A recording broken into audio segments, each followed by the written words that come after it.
Saturday night, after I saw what happened in the game, I promise I got home, I said, wow, that's interesting. That's crazy that what happened at the end of the game on the night that Jimmy went in.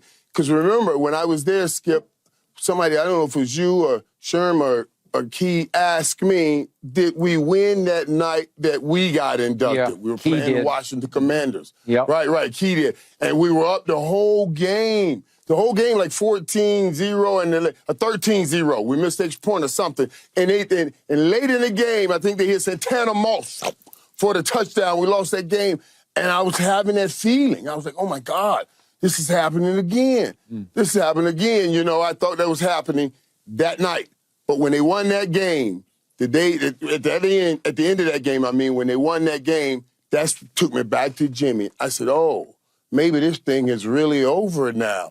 All of that jinx that has been laying over the Dallas Cowboys. And then when Philly went down, the way they went down, up all of those points, there's no way anyone could have seen. Right here, right now, the Dallas Cowboys being the NFC East winners. Unbelievable. I was like, whoa, we are about to get games coming into our stadium. I was worried about and trying to move around the whole playoff picture to see who I can send to San Francisco so we didn't have to go there. And now we won't have to go there until it's the NFC Championship game.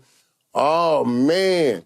Well, I tell you what, man, that curse, that's that Jimmy Johnson. It has to be. There's no other way. Yep. There was no other way this could have come out and happened the way it had happened. Yep. There's no other way. And Jimmy gets his moment in that building and hovers over that building, and now we will have more moments in that building.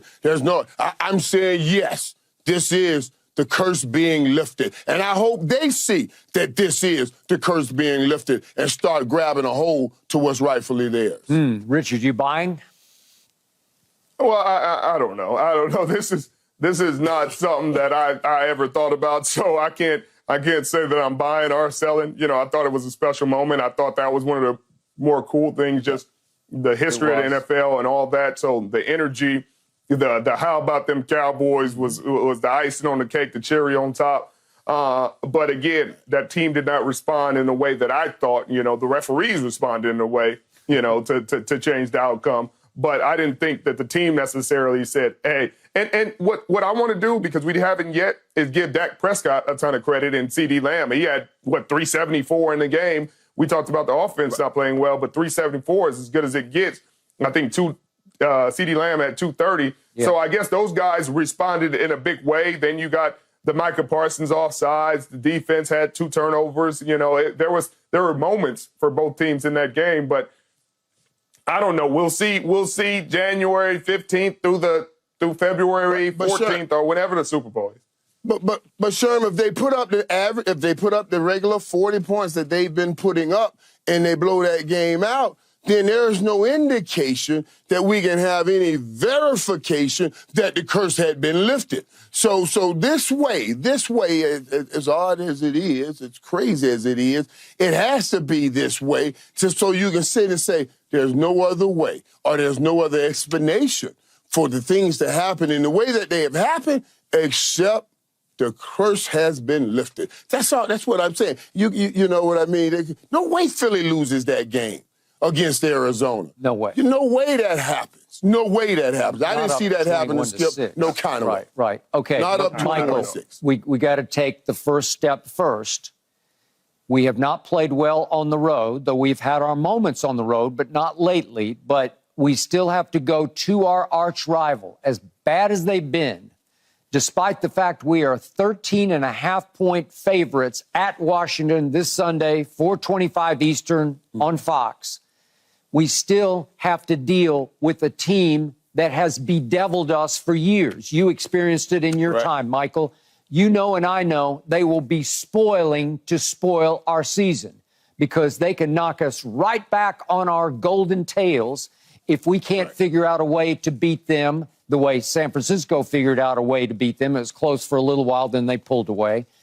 And yet I still feel like we're just better than them, and surely we can go to their place, their house, and figure out a way to win by 1 point. I don't care if we win by 1 point, because that's all we need for 2 home playoff games, obviously, if you win the first one. So your thoughts, Michael, on can we beat Washington at Washington?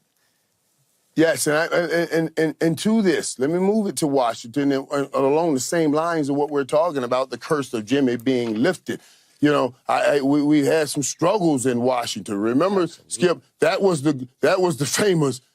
If they were really hungry, they could have eaten on the football field. When that poor lady, oh my God, on your team plane, going home. On our team plane, going home after we lost a game that we shouldn't have lost to Washington. You lost to Washington. She was just trying to serve food to the players. Yes. Mm-hmm. Right, the flight attendant. That poor lady went and got that cart, and Jimmy got up and said, "Put that cart away. Don't you feed nobody anything. If they were really hungry, they would have ate on that football field." And from that point on, though. That was it. Hey, from that point on, we didn't lose any more games, right? We went on to win the Super Bowl. But every time late in the game, we're close, I would always come in the huddle and say, "Hey, are we going to eat today or not? What are we going to, that means are we going to eat on that airplane or not?" Jimmy made sure that he kept the edge on. And I'm telling you, the ghost of Jimmy made sure that he kept the edge on. I was worried about this team going to Washington with nothing to play for. They're already not playing well, and now you're going to go to Washington with nothing to play for. Jimmy would never have. Jimmy would have said, "We're playing. Everybody's playing the whole game. Don't even ask about who's not playing. And I'll let you know later on. He'll tell us, okay, now you come out of the game." Because he didn't want to lose the week of practice, not just because when you say you're not playing, then you don't practice the same with the same intensity. That was something he always kept under his cap and his cap only. And I knew it always helped our team, and he's helped that team right now by saying, "Get ready to play Week 18 because you know you need." Okay, Michael, I'm going to remind you, 1 year ago this week, our team went to Washington with a little bit to play for if Philly was going to have a hard time with the Giants in Philly, which they did not because Giants were down to their third-string quarterback. But remember, we laid our biggest egg of the year, even though the starters did play. Dak was horrible in that game, threw another pick six in that game. We lost 26-6. Dak had a QBR, I think, of 15 on a scale of 0 to 100. It was arguably his very worst game. He was below 50% in completions.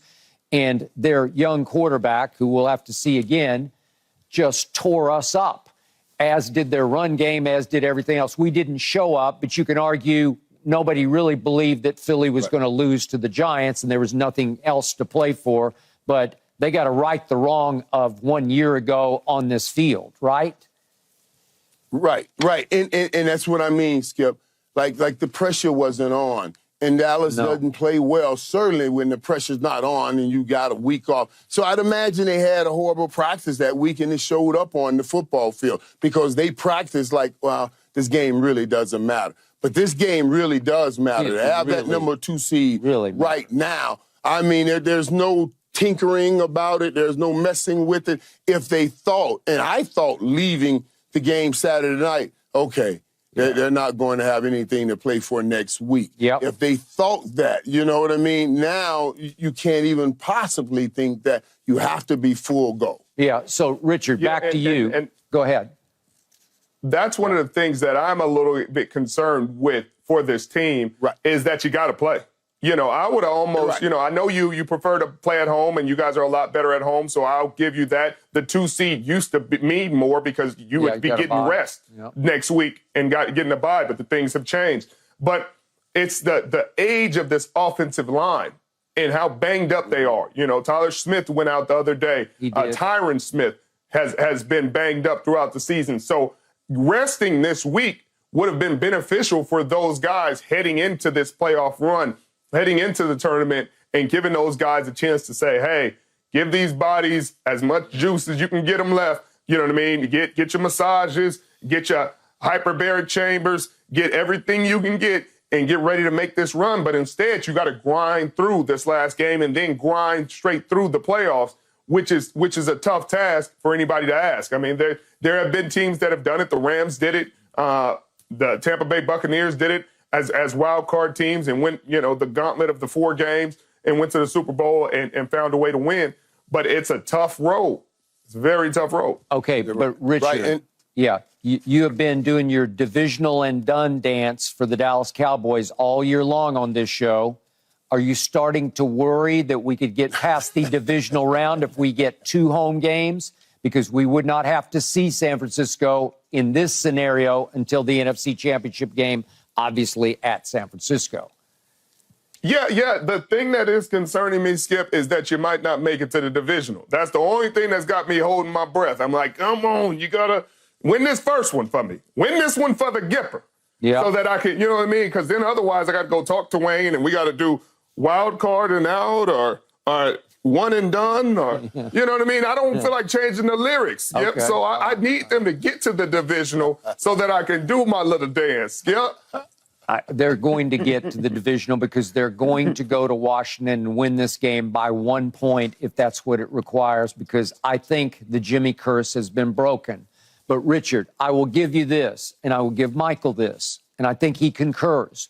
We have now carefully watched 2 straight games, one in Miami, one against a good Detroit team in Dallas, and it left all of our emotions mixed because we saw a lot of really good things, like Super Bowl-ish kind of things, and we saw things that made us shrug and roll our eyes. Like, where did that come from? So they're not clicking on Super Bowl cylinders. But, Richard, I'm going to say this to you one more time, and I'm on record with it. I believe if we can get back to San Francisco, we will finally beat the 49ers at the 49ers. I know Michael does not like to hear that. It horrifies him, that kind of talk. But I believe with all my heart and soul, the 3rd time will be the playoff charm for Dallas versus San Francisco. And I do think the Ravens expose some of the potential weaknesses that the 49ers can have at home, starting with the quarterback. And I think we can do similar things that the Ravens did. I believe if Dallas can get there, Dallas can win the NFC Championship game, their first one in 28 years, at San Francisco. And, Skip, that's why people say you're getting delusional in your younger age, because things outside of reality. Now, the first things that you said made total sense. Skip, your team has played really well in these games. Dak Prescott, if it wasn't for, the games and the record, he would be having an MVP season. He's leading the league in touchdown passes. He's played phenomenal. Now, your guy, your 11 from heaven, is concerning to me right now. He's got me scratching my head because last season he's starting to revert back into what he did last season. He had a sack and a half from December 1st to January 20th or so when they got put home, when they got sent home. And what does he have right now, Skip? Same. He had a sack and a half through December. The whole month of December, he had a sack and a half. And the only sack you guys had last week was Dorrance Armstrong getting home against Jared Goff. And there have been teams that have been able to get home against Jared Goff and to get pressure on him and to get hits on him. And I said that's the only way to really rattle him. You guys were able to take the ball from him, but we were not. You're going to need that pressure. You talk about what Baltimore did to San Francisco. They put pressure. You had Jadeveon Clowney. You had Mbike. You had guys all over the place, Van Noy, putting pressure in his face. This Dallas pass rush has not been the same. So you're saying they gave you the formula and things like that. No, people have got the formula of how to beat the Dallas Cowboys. It's that undersized box you have and running it right down your throat, running it directly at you. Don't run side to side. Don't run laterally. They're too fast. They're too athletic. They can do that. You put bodies on men and you move them out the way. And that's what Detroit was able to do when they did have some success running the football. All right. Allow me to say one last thing, which is I still believe all this Cowboys can't play on the road is a bunch of hocus pocus. There's no reason we can't play on the road. We went to New York to open this season when the Giants were coming off a playoff year in which they had won a playoff game. We beat them 40-0 at their place. When we had to win a game, Michael was there here in L.A. at SoFi. We went to the Chargers when they had won 2 straight games and were coming off their bye. And it was only 20-17, but we did win the game, and Michael was up there celebrating in his box. And it was great because they deserved some celebration off that win. There's no reason we can't go to Washington and win. And to me, in the end, there's no reason we can't go to San Francisco, where we only lost 19-12 last year in the playoffs, and flip that score around and win 19-12. No reason. Right, and the only difference we have, Skip, is I want a few teams to go and take a few shots at them and try to wear them down or something. And you're saying you're ready to go see them go right now. I'm saying no, I'm not ready for that. Right I knew you. I'm not ready. I need a little bit more work. Thanks for watching, Undisputed fans. Do you want more highlights from the show? Make sure to click that subscribe button for all the exclusive content from Undisputed.